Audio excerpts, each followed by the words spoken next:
Welcome everyone to episode 63 of Video Game Club. As always, I am your host Tyler, and I have with me today Mr. Neon Orange, Austin. Hello. And it would not be a Video Game Club episode without our own Neon Red, Mox. Oh, I like that. Thank you. I prefer Neon Red over Neon Violet. I don't know about you, Austin. Oh, big time. Yeah, Mox? No, yeah. Yeah, it's not even like a question. Yeah, exactly. Yeah. So Sunday. We got some snow. Got some a lot nice of snow. A lot of snow, yeah. Like 5 inches now. How's everyone doing? Mox, how you been? I'm good.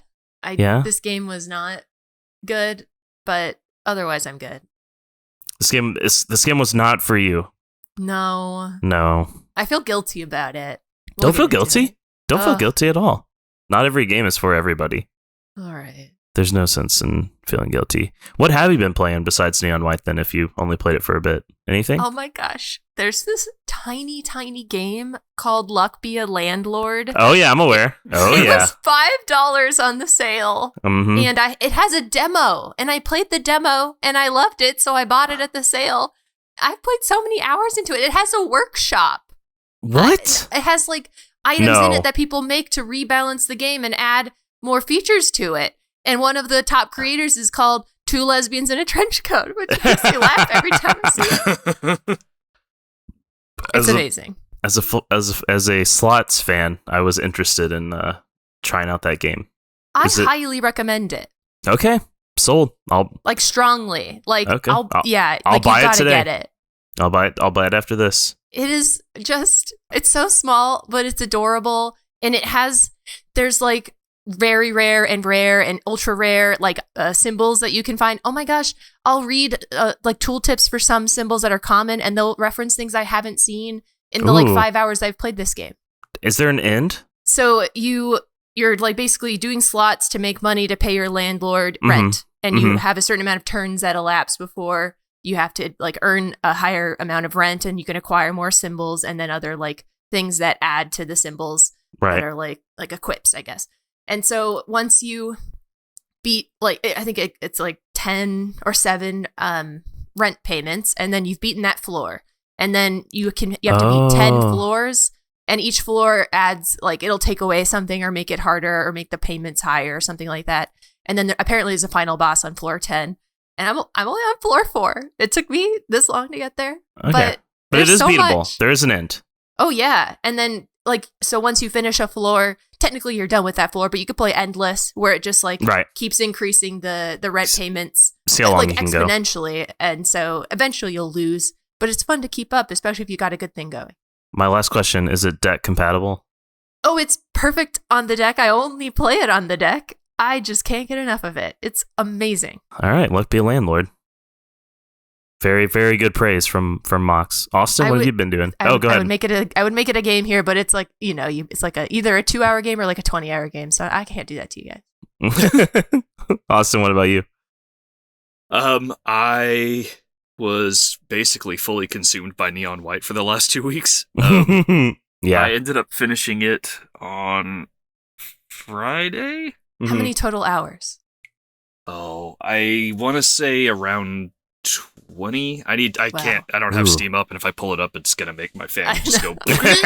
I'll try. But I want to say I had around 20 hours in it, so I had a busy last couple of weeks, but any time that I got to play games, I was playing Neon White. That sounds about right, because I'm going through trying to do what you did, which is 100% it, and I think I'm on 17 hours or 18, and I'm getting close.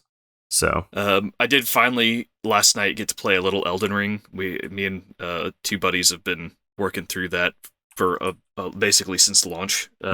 Slowly but surely, more slowly since 2 of us recently had children. And we were gonna finish it up last night, and then one of us, not me, was like, "Hey, we should go fight Melania."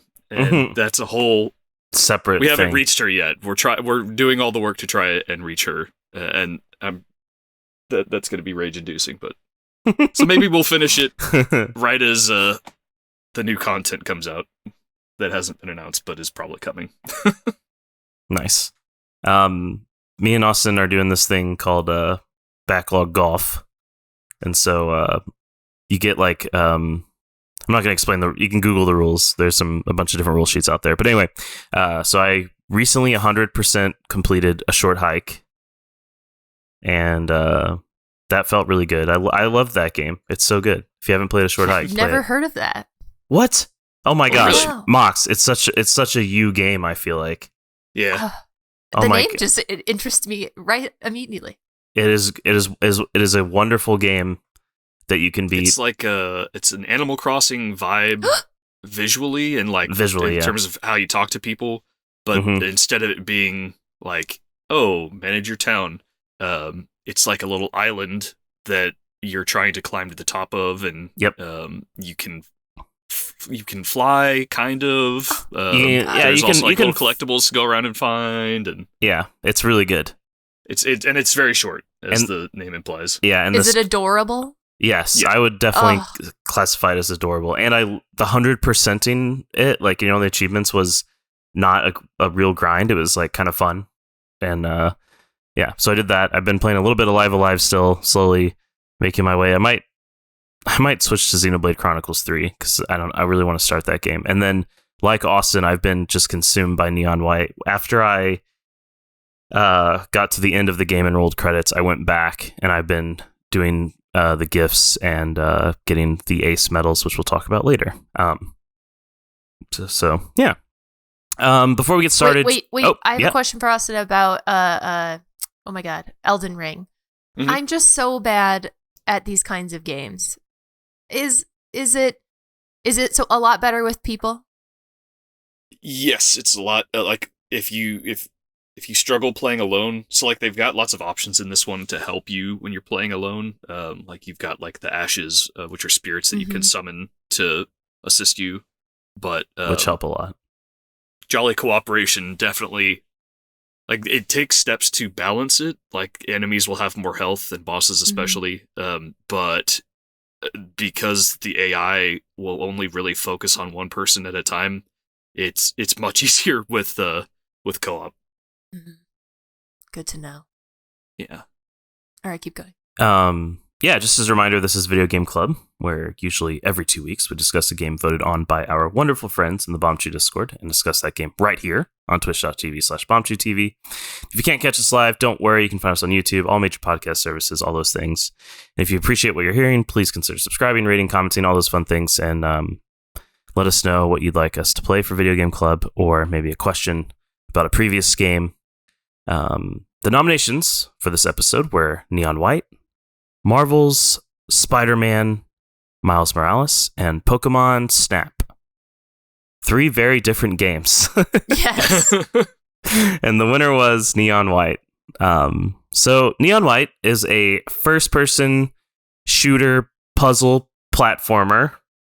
I think I got all the elements there. I feel like parkour almost gets its own game like category these days. Really? I don't know. Parkouring is just platforming, right? I guess, but what I think of like Mirror's Edge and this game are different from Banjo-Kazooie. Oh, that's. I would also say this game and Mirror's Edge are distinct, though. Like parkour, I think if you don't have like wall running or vaulting and things like that, like I see where you're going with it, but I think this is kind of distinct from parkour. And I was thinking of Assassin's Creed as well. Mm. Oh, which I know you don't want to think about. Sorry. I don't. This game was developed by Angel Matrix, and from what I could find online, it's their first game, and I think their only game. In order to track down info about them online, I looked at their Twitter of Neon White, and it was like, oh, check out us here. And it was like a short URL that went to just a Twitter list of people. So just like a list of random Twitter accounts. So I looked at those Twitter accounts. One person now works for Gears for Breakfast, which is the company behind a game we played for Video Game Club. A Hat in Time. A Hat in Time, yeah. Oh. Mm-hmm. Another one works on High on Life at Squanch Games. So he worked on their new shooter. And the game designer, Ben Esposito, he worked on Donut County, Tattletale, and a game we played for Video Game Club already. Any guesses, Mox? Don't say it yet, Austin. Yeah, I won't. Oh, I know we talked about it last night, so. I don't know. Yes. Death's Door, Grieve, something like that. What Remains of Edith Finch. Yeah. Donut County is an excellent game. Yes. References Enya, the only game I've ever seen to reference Enya, who is my favorite singer. I also love Enya. One Love. Ugh, can't get Sail over that. away. Yes, sir. Sorry, keep going. It was published by Annapurna Interactive, and I feel like we're big fans here of Annapurna Interactive. Oh, yeah. Mm-hmm. I mean, they did Donut County, too. Yeah, and they've done 2 games we've played for Video Game Club. Mox, one of them we just said. Is it not Gree? I thought Gree was an Annapurna game. I know I keep saying it's got that kind of vibe, but it's not an It's Annapurna game. Gosh, what is it then? So one of them is What Remains of Edith Finch, right? Mm-hmm. Yeah. The other one, any guesses? Sayonara Wild Hearts. Yep. Oh. Yep. Sayonara Wild Hearts. Which I need to go back and do the achievements for that game because I thought it was pretty good. I feel like I could complete it. I want to try playing it on my phone. It's on the Apple Arcade in Oh, addition yeah. to the new Pocket Jockey game. Yeah, you didn't talk about it, Mox. Have you been? I didn't want to spend so much time talking about it. Okay. I just love it so much. If we have time at the Keep end. Keep going. So it was released June 16th, 2022. Last year. It's kind of crazy to think about that. On PC and Switch, and it came to the PS4 and PS5 December 13th of 2022. 2022, the Steam Deck finally came out. Woo. Last year. It feels like I feel like we've had it longer. I don't know why. Yeah, it feels like it's always been a part of my life. Yeah, same. Yeah. Yes. And the Playdate also came out finally. You reference this every time we talk about 2022 as if it's something that I love the was Playdate. so momentous. Mox, you're going to come over here and I'm going to just put the Playdate in front of you for hours. And you're going to fall in love with it. And then you're going to need to get one and you're going to be sad because they're hard to get. Tyler, I need to show you a game that I found for Playdate the other day.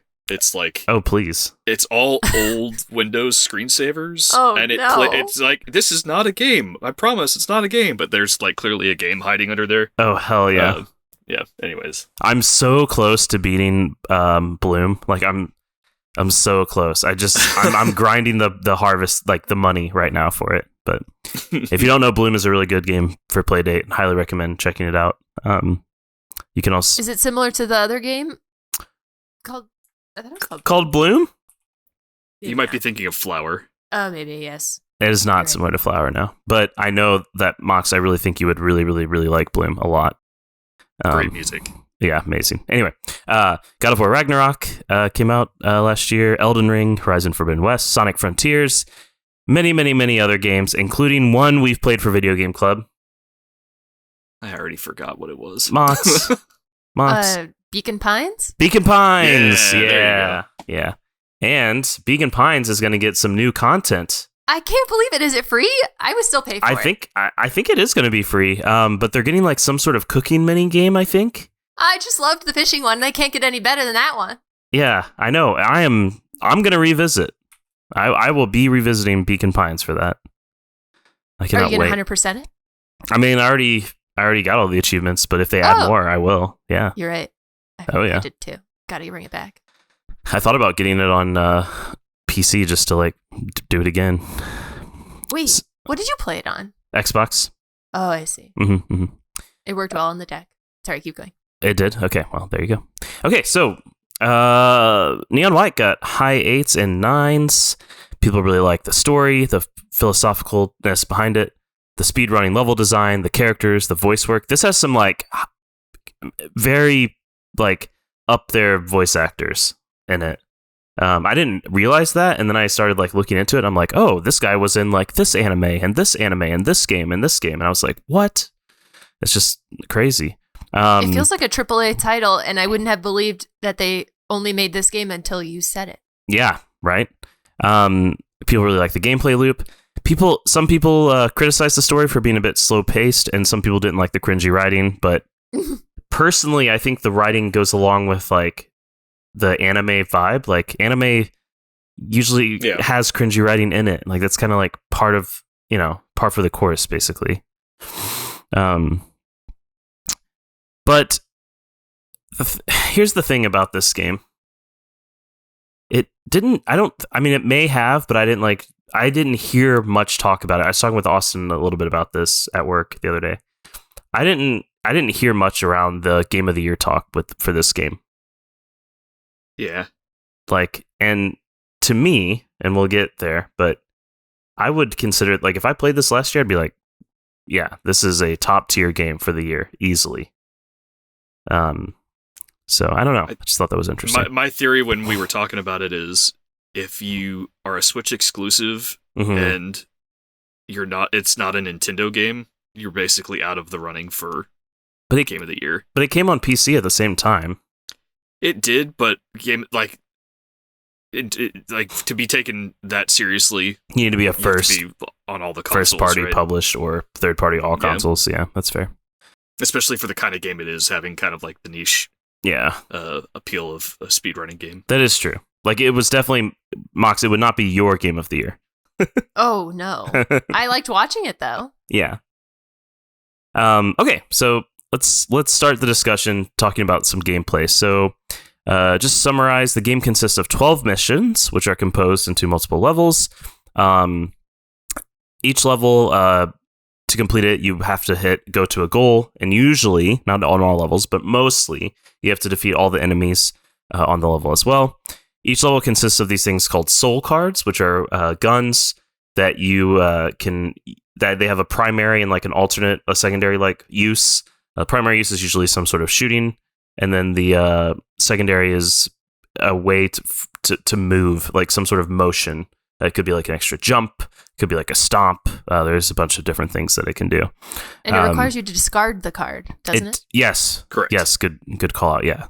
The secondary discards the card. Each level has medals for getting specific time, with ace medal being the best. At least that's what I thought playing the game. And then Austin told me that there's a developer time. Yeah, so they're like red medals if you beat the dev time, but you can't get them until you finish the game. Oh, okay. Okay. With each ace medal or gold medal that you get, your neon rank goes up by 1 point. Each level also has a gift that can be found, and most of the gifts you have to solve like some sort of like puzzle to get, so they're always like off the beaten path somewhere, and you have to be like, I actually need like one extra card here. How would I do that? Or, oh, this is a weird place. Like, how do I get up there? In between the levels, you give the gifts to the characters, which unlocks some side missions, story content. And in order to progress the game, not only do you have to beat the levels, but you have to, at some times, reach a certain neon rank to unlock a next set of the next mission. Yeah, so, Mox, let's start with you. I know you weren't like a big fan of this game. It didn't really vibe with you, but what was it about the gameplay that didn't really vibe with you?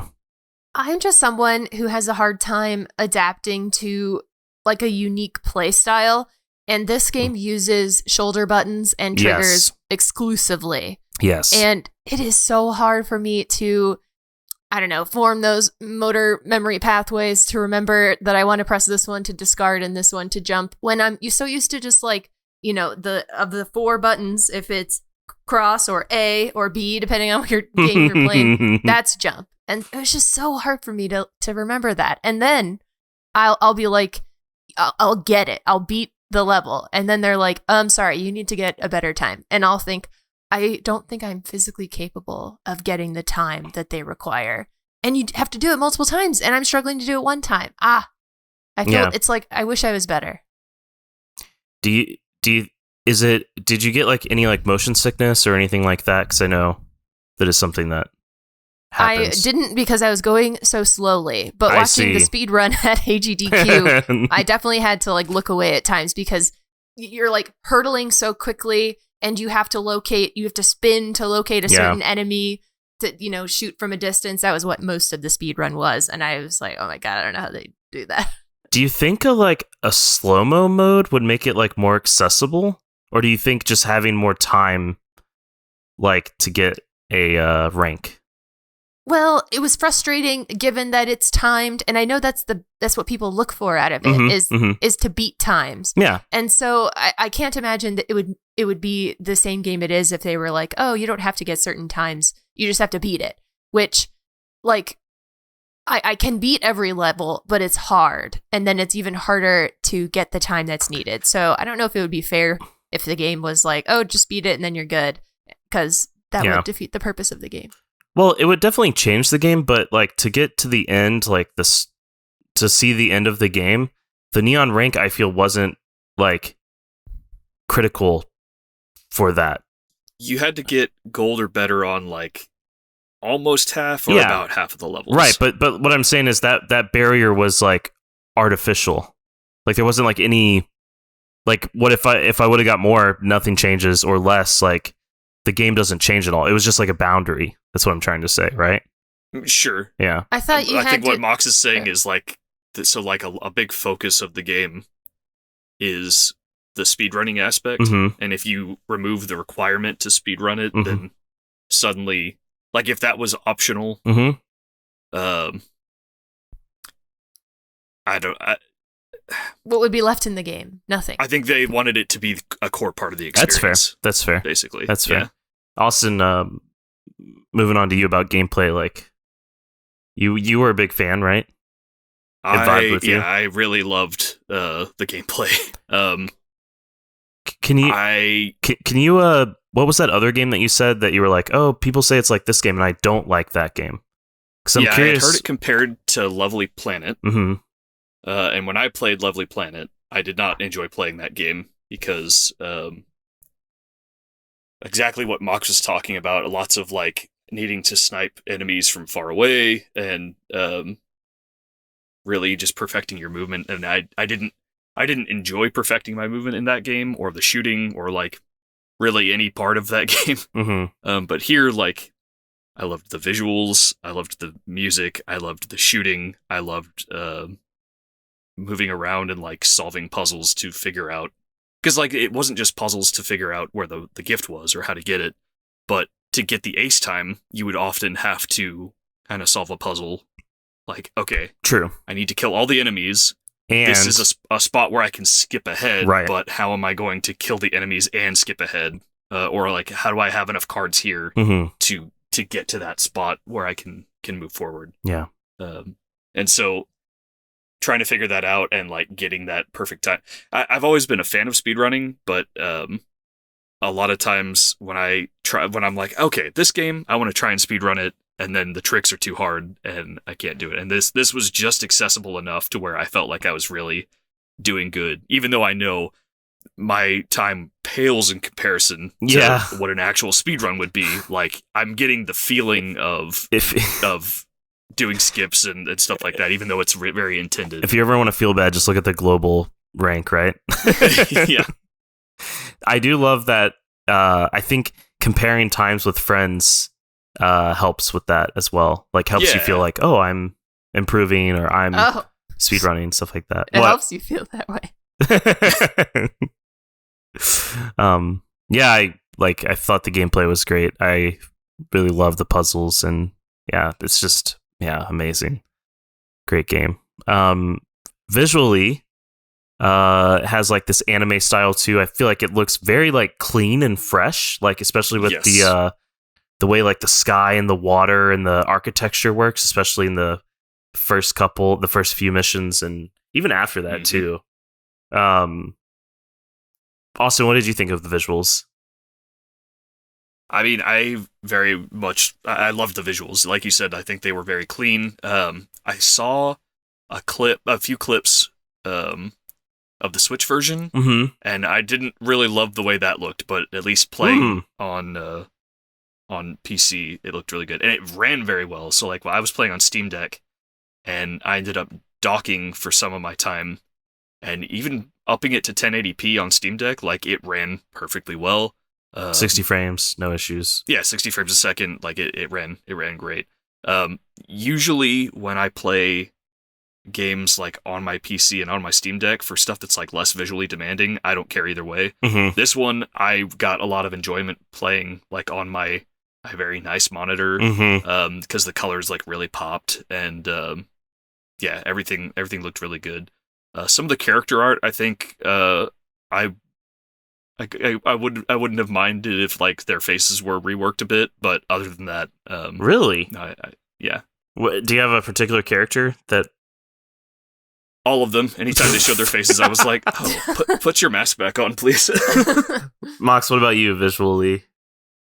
I liked it. It reminded me of the same feel as like the cel-shaded Zelda. Yeah. You know, like the cleanness of it, and it felt very, I don't know, simple but also detailed. I like that kind of art style, and it very much like lived in that and did a good job in keeping it that way.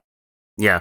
The cards also were very distinctive. Like you knew exactly. You didn't have to look at what you had just picked up to know what it was going to do. Yep. Like you could know exactly from the very bright color that it was. Yeah, everything very was vibrant. set apart very well. The red doors, like it was very clear. Like, okay, I need to bust through there.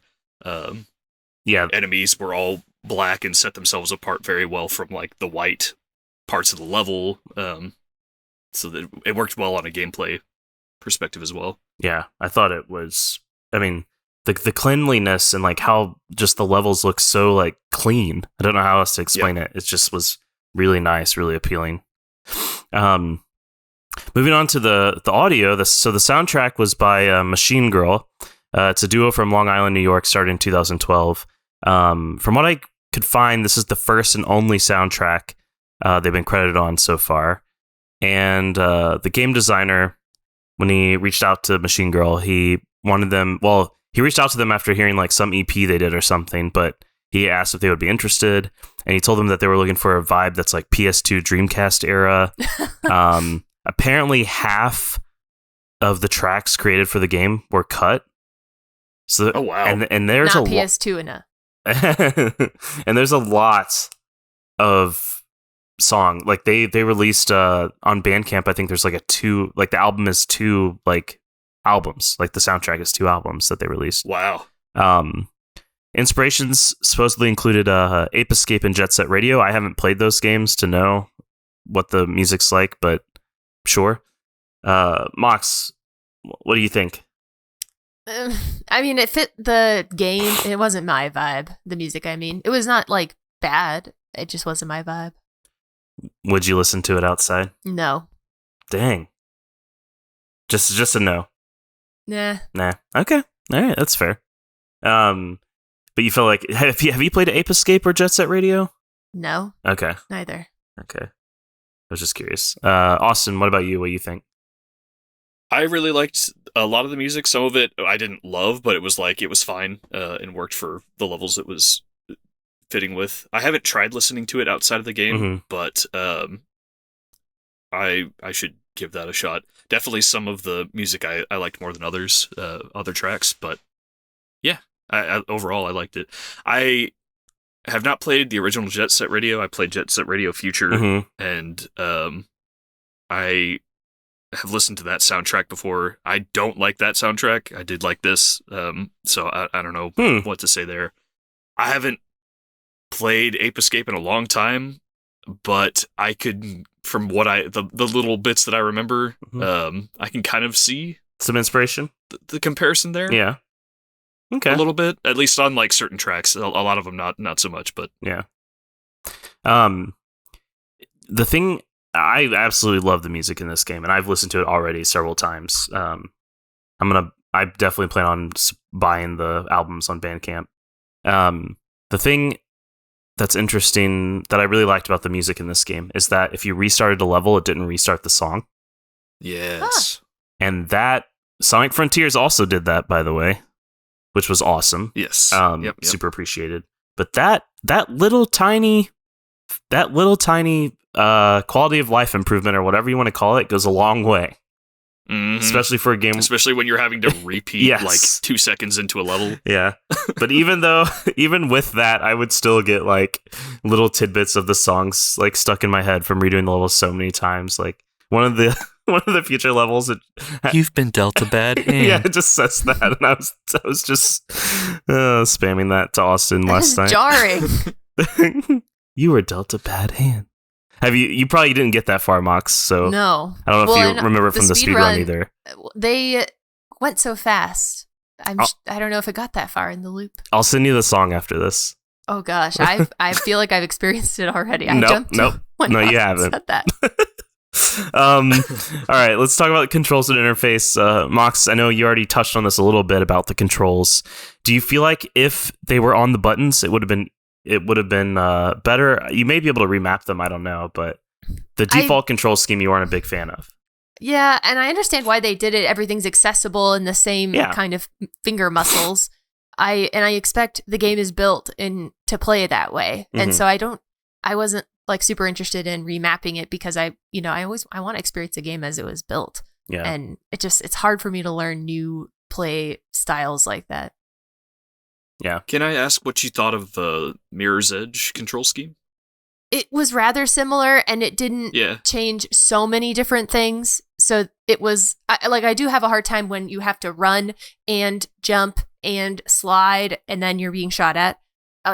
Those are the things I would have to redo. But they also give you checkpoints, which is nice. Yes. Mm. And then I don't know, the games. Like so much of it was still very just like first person shooter, and this game just didn't feel that way to me. You can't grab onto anything, and there were no checkpoints. Man, if you could grab on, that would be crazy. Right. That would, yeah.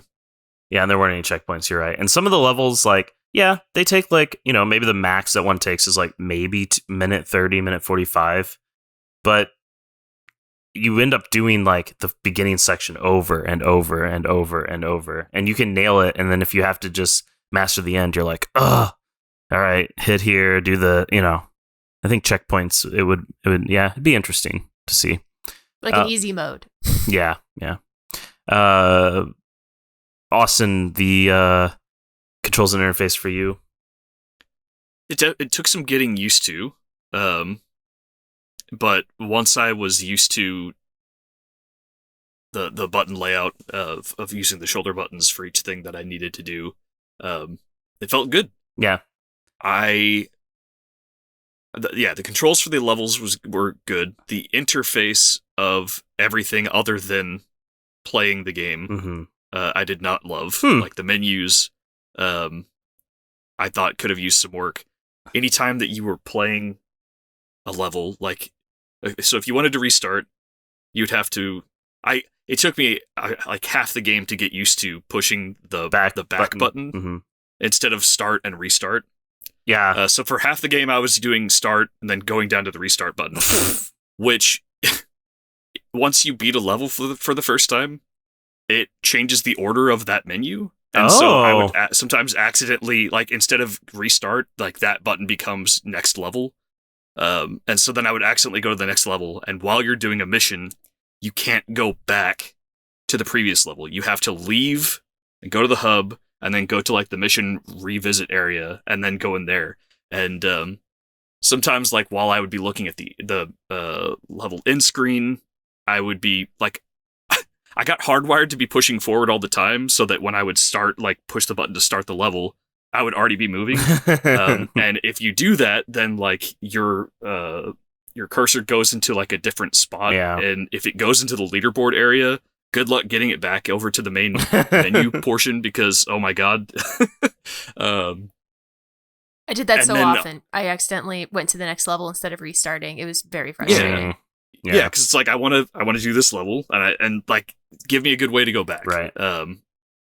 And on top of that, like going just like kind of in the main hub area, I don't know if you guys experienced this, but like trying to move to a specific option didn't work very naturally for me. Like I would have to usually move to like one nearby and then over to what I actually wanted. I don't know. Maybe that was just a me issue, but. Yeah, I thought the controls messed with my brain a little bit because I played a first-person shooter after this for like just a little bit, and I was pressing the wrong buttons to do things, and like I jumped into Halo, and then I either needed to change my Halo controls or rewire my brain. So that was fun. Yeah. I did like the interface. I felt like you said, Austin, menu navigation could have been better, and Mox, you talked about that a little bit. The thing that stood out to me that's just kind of like, why is this here? Like, have you noticed like when you on each stage the character's portrait was in the bottom left, and it had like some weird text. There was like some text there, but like there wasn't really a purpose for that, and it took up like a pretty decent size of the screen. I don't remember that. Yeah, so it's I don't know, like it's, and your portrait kind of goes back and forth.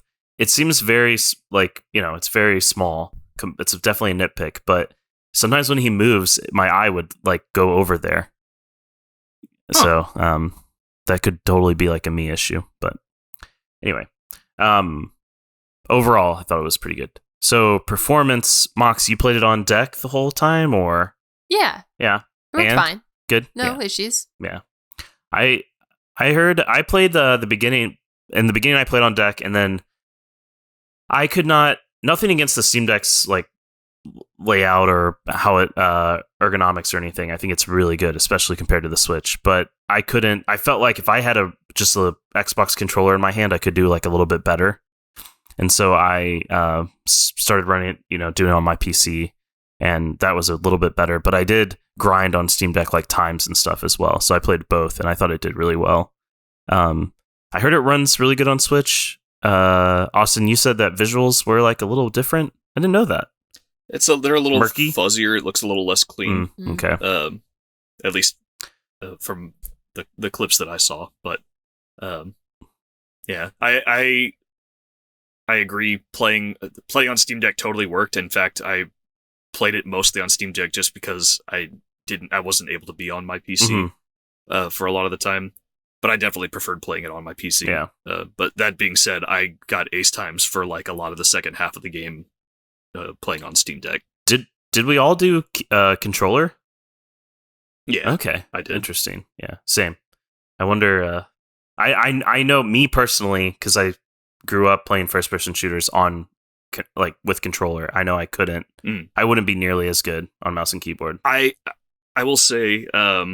I forgot to mention this earlier when I was comparing to like Lovely Planet, but so this game is pretty generous with the aiming. Yes. Like if you aim around an enemy, it will show you like a lock on target on them, even though it won't lock the camera there. Like that's where your bullet's gonna go. And so it was pretty generous with the aiming. It's funny you say that because the speedrun was very much like, you can point your gun in a certain direction, and the game will tell you your bullet's going to go in that way, but it can go anywhere. And so they would kind of like do what you do to avoid what is it, bloom, I guess, and you just like tap the for your like SMG guns, like the Stomp or something like that, for sure. But for your like single fire like guns, they're a lot more accurate. Well, I guess. I'm not sure how far you are from the enemy, because that too. In the speedrun, the whole like the fundamental aspect of the game that allows it to be speedrun is that you are as far from the enemy as you possibly can be, so you don't have to go over there and get them. Makes sense. And so makes sense. You could like you barely there's like see an it, effective range. and then you shoot. That's true. Anyway, yeah, I thought it was interesting. The thing I love most, at least for like the intended paths, it's very generous with the aiming. That's true. The thing I also loved about the performance, I forgot to bring this up, is how fast you can restart it. Yeah. And I don't know if it was like that on Switch, but on Steam Deck and running on PC, you can restart pretty quickly, which is really nice because sometimes you can mess up in the beginning of the level and you're like, oh, I want to restart, right away, and you hit that back button. I think the only thing I would have changed about the restart mechanic is I don't want to go to a menu when I push restart. Like I push the restart button, it takes me to a screen that's like, okay, are you ready to start the mission? And I have to push a button. And I'm just like, I just want to go. Restart. I'm going. But that's fair. That's fair criticism. All right. Anything else about performance, Austin, Mox? No. Okay. So spoilers time.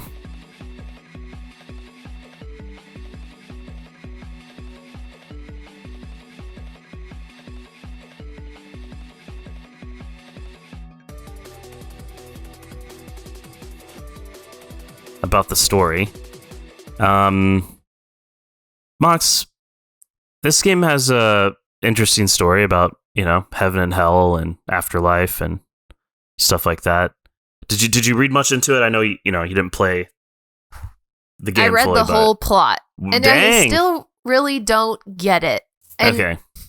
It doesn't seem like it follows like a standard religion's idea about heaven and hell. Yeah, and it doesn't really. It just doesn't make sense to me.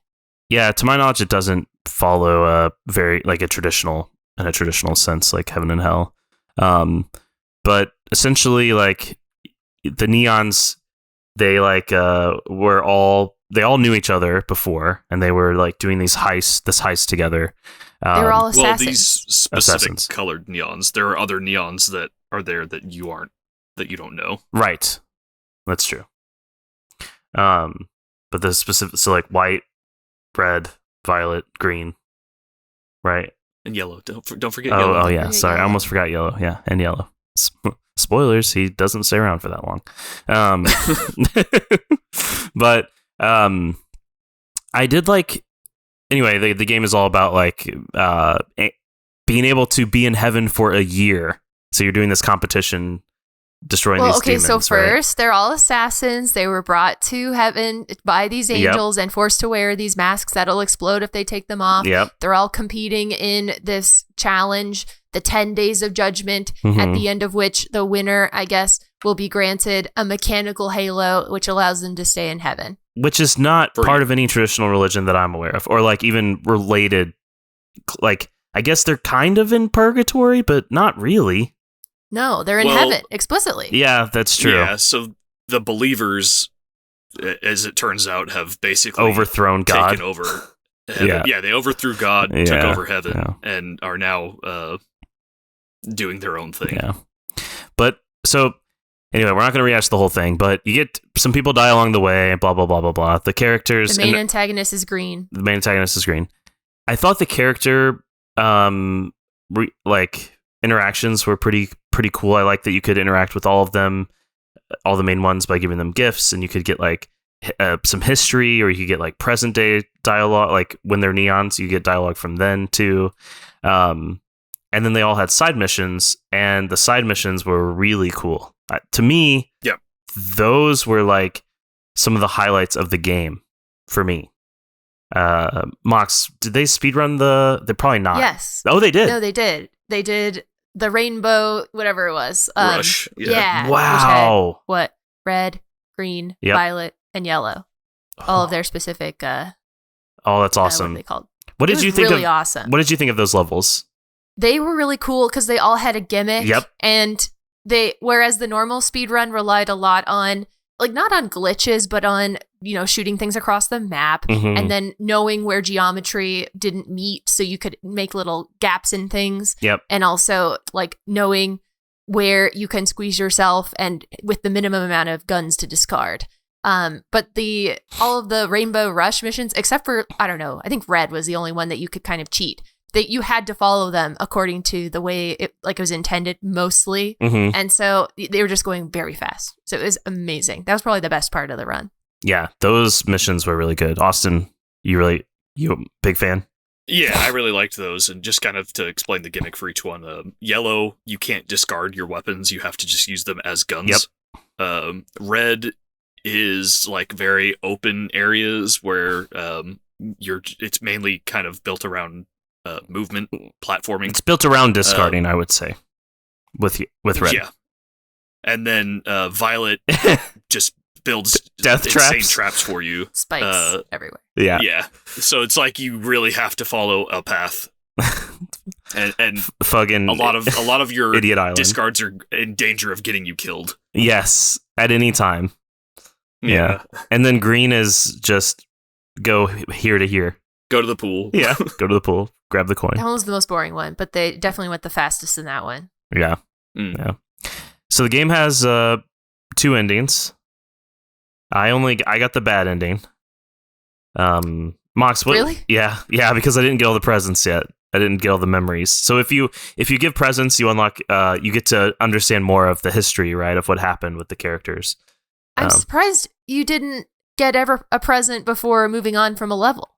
Well, I was going to, and then I don't know. I got in this mode where I was like, I kind of want to see just where this ends, and like I got to a point where instead of grinding, I just wanted to experience new mechanics and new levels.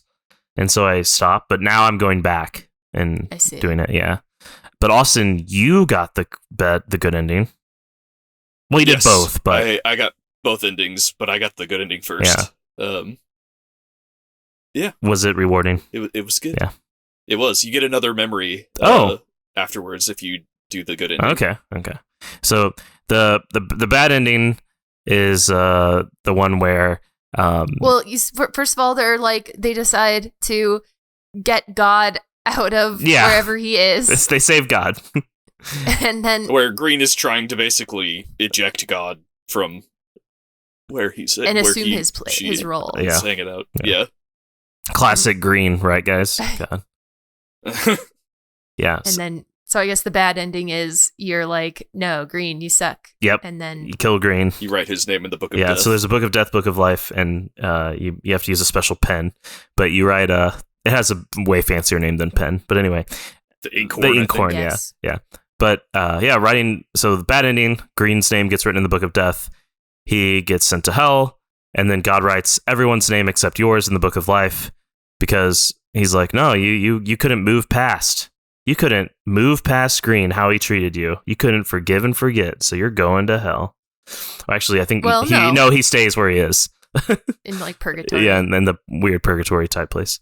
But if you get the good ending, which is where you write Green's name into the book of life, and I'm assuming, I don't know exactly, but I'm assuming you get that option because you have enough memories to stitch together a feeling of like, oh, maybe I can forgive him. Anyway, so you forgive him, and then God writes your name into the book of life, everybody, and the whole crew, and then you get an additional memory. So, because I don't remember where they talk about it. I don't remember if it was part of the main path or one of the side dialogues, but it becomes kind of a theme of like forgiveness is kind of the ultimate goal of heaven. And now that we're bringing it up, that was probably in one of the memories or like one of the side dialogues. If that's kind of what's pushing you towards that ending. Yeah. And and I guess it's, it has this like the ending. I feel like some people probably wouldn't really agree with the forgive and forget, right? It's not everyone's cup of tea to forgive people for like, different things that they have done and stuff. So I could see the ending being a little polarizing, probably. I'm sure someone's written something on it. I thought to forgive is divine. Yeah. Well, people have different opinions. All right. Turn off the spoiler tag. We're done. Unless someone wants to say something in spoiler territory. I will just say Mission 11 is really just super awesome. Because that's where you're using the pages from the Book of Life as cards. Mox, did the speedrunner go off on that section? Because that, I felt like I was going so fast. That was the one you don't have to fight anything, right? You don't have to kill anything. They hated that part. It was boring. That was like, read donations. This is the boring level. Oh, man. Playing casually, that was super fun because, one, you didn't have to deal with killing everything. So if you found a shortcut, just take it, right? There was no complication there. And on top of that, you just had so many options of how to move forward. If there were a lot of enemies around, it just felt very fast, fluid, fun. Well, that was what they did with all the other levels: was move fast, use specific movements, kill things from a distance, and so they liked those episodes. This one was, all right, we're just going to be teleporting a lot, so great time for some donations. And I think this was when they made the incentive for the Rainbow Rush run. Ooh, very cool. It's a very good run. I'll talk about it. Okay. All right. Spoiler tag coming off.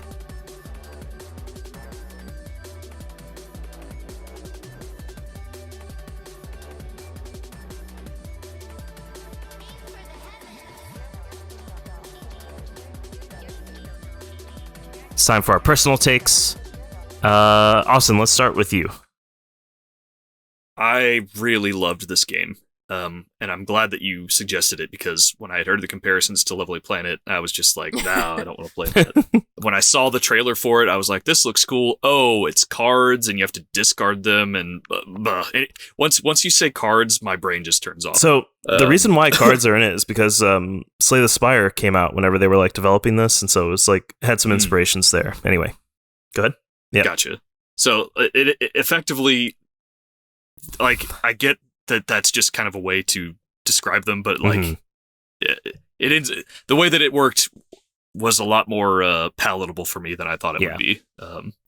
Loved the movement, loved the visuals, loved the feeling of getting an ace medal on different levels, and the times were generous enough that sometimes I wouldn't find the shortcut, and I would still get the ace medal, because just like I executed really well. You'll actually get unique dialogue if you first try an ace medal. What? And yeah, and there's not just one. There's like multiple unique dialogues, because every once in a while I would not. If I messed up anything, I would restart the level before I would complete it.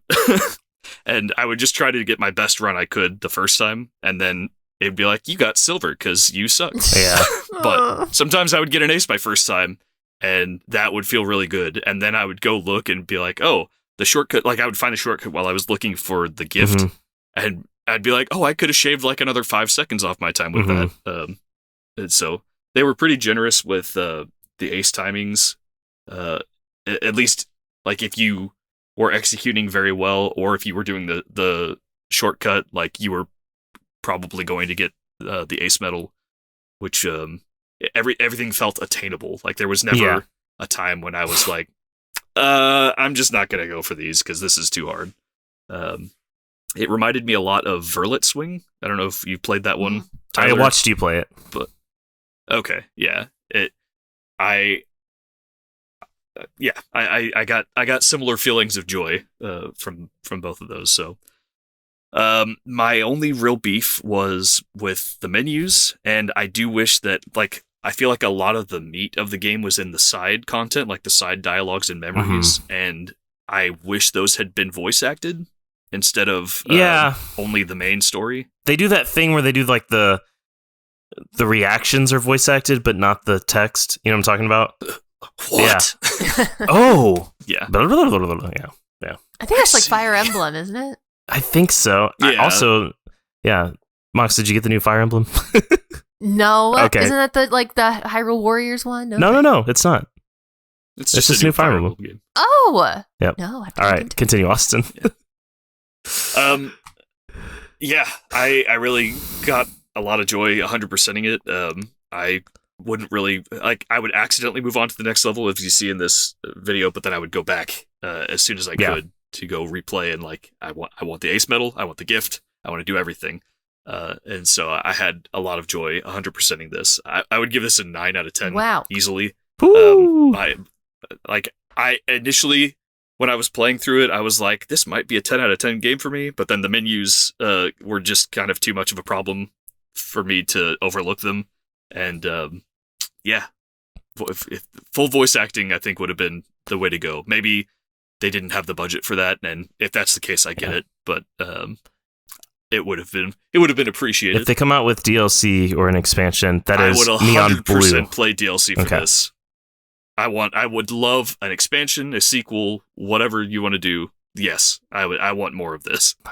I wish there was just like maybe like a daily randomized, like if they could come up with a way to procedurally generate levels for this, which that sounds like it would be hard to do, but if they could come up with a good way to do it, I would love to have a daily random level of this that like everyone can compete in. That would be super cool. 9 out of 10 from Austin. All right, Mox. 9 out of 10. Give us your take, and let us, like, please, expound if there's anything that could have made it better for you. That could have. Well, I just have a hard time with these kinds of games, which is not the game's fault, and I appreciate the game in and of itself. Like, for example, I had a hard time with Metroid Dread, and I played it, and I was able to play most of it, but I really enjoy watching the speedrun of it, and I've watched the the tournament that was going on. It's amazing. It's really great to see the speedruns of Metroid Dread, even though I wasn't the biggest fan of the game. It's the same for this game. The speedrun at AGDQ was excellent, and I've looked at other speedruns too, and they're all just, it's like easy to watch because they're just moving so fast and everything looks so perfect. But then when you see them fail, it's like, oh wow, this is a high level of play. They talk about APM, which gets me excited from StarCraft. StarCraft.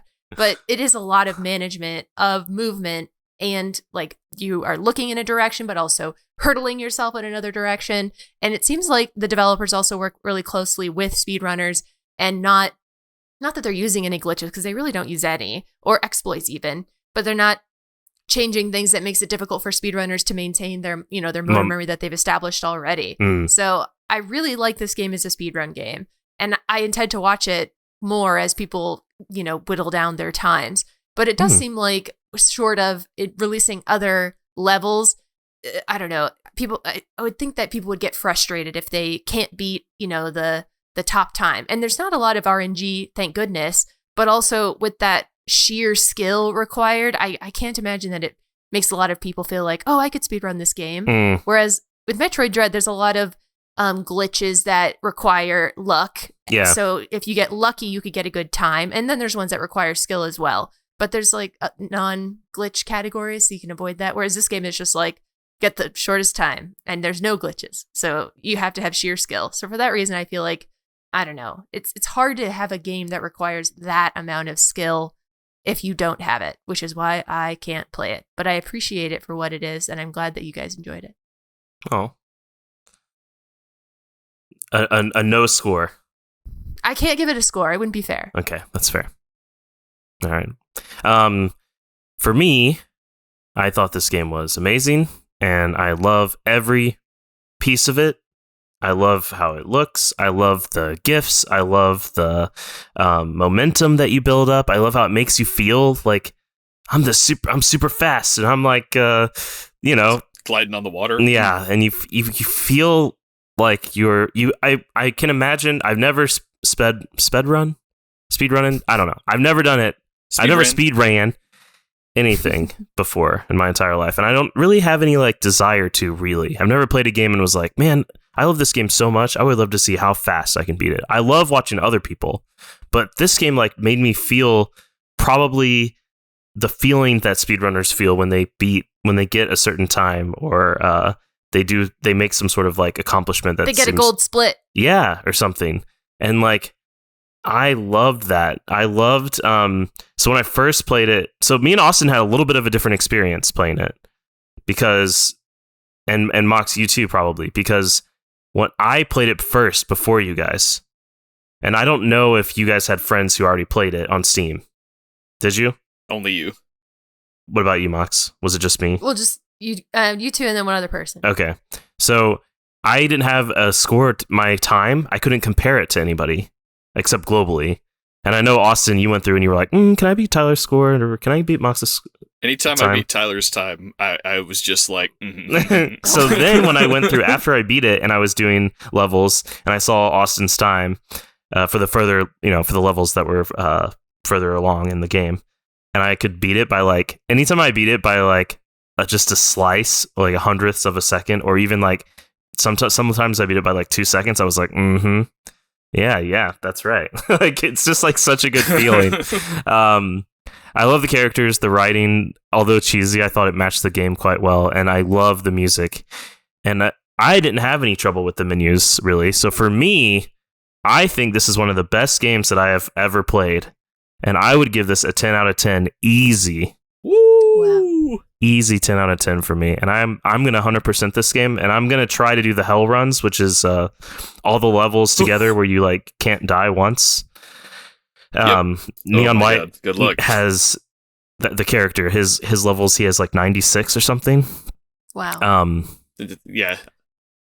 Or 97. Yeah, or something. I think it's 97. But and I might even do it in shuffle order, just to, little more crazy, but I really, really, really love the game, and I'm a little like disappointed that it wasn't on more people's like game of the year, because I think it is that good. All right, anything else that we want? I think this might be my first 10 on Video Game Club. I stand by it too. You really should keep track of all that. Yeah, I know. I have the spreadsheet. I just need to fill it out. I need to listen to every episode and go through. Yeah, one day. All right. Anything else to add about Neon White? Go watch the AGDQ run. Go watch the AGDQ one. Yeah. Speaking of AGDQ, our vote just closed.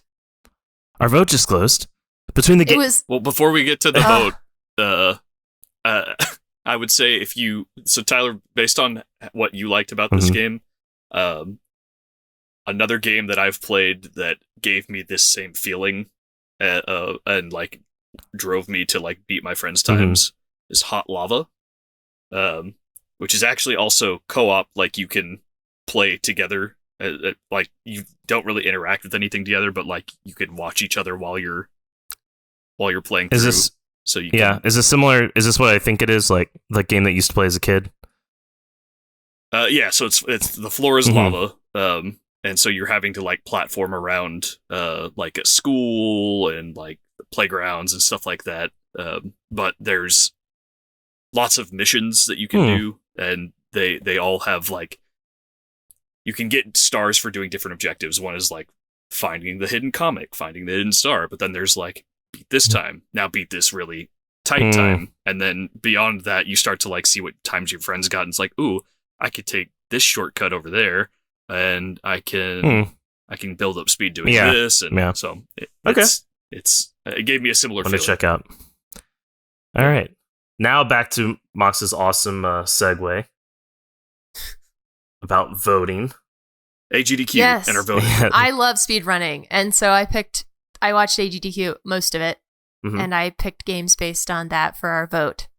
And those were BS Zelda no Densetsu, which is the remake for the Satellaview, Worms Armageddon, and Dust and Elysian Tale. Not Tale. No. Tail. Tail. Animal. Yeah. And the winner was Dust and Elysian Tale. So that is what we will be playing. It is on sale right now on Steam for like $3. Oh, is it? Oh, lovely. For $3.70 something, I think.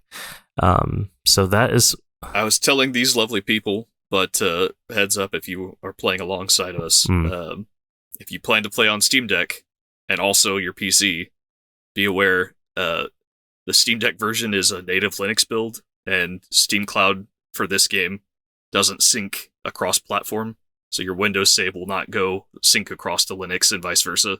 And I couldn't get the Proton version of the game to load up, so I had to manually copy my save, and that was a pain in the butt. So if you're going to play on Steam Deck, stick to Steam Deck.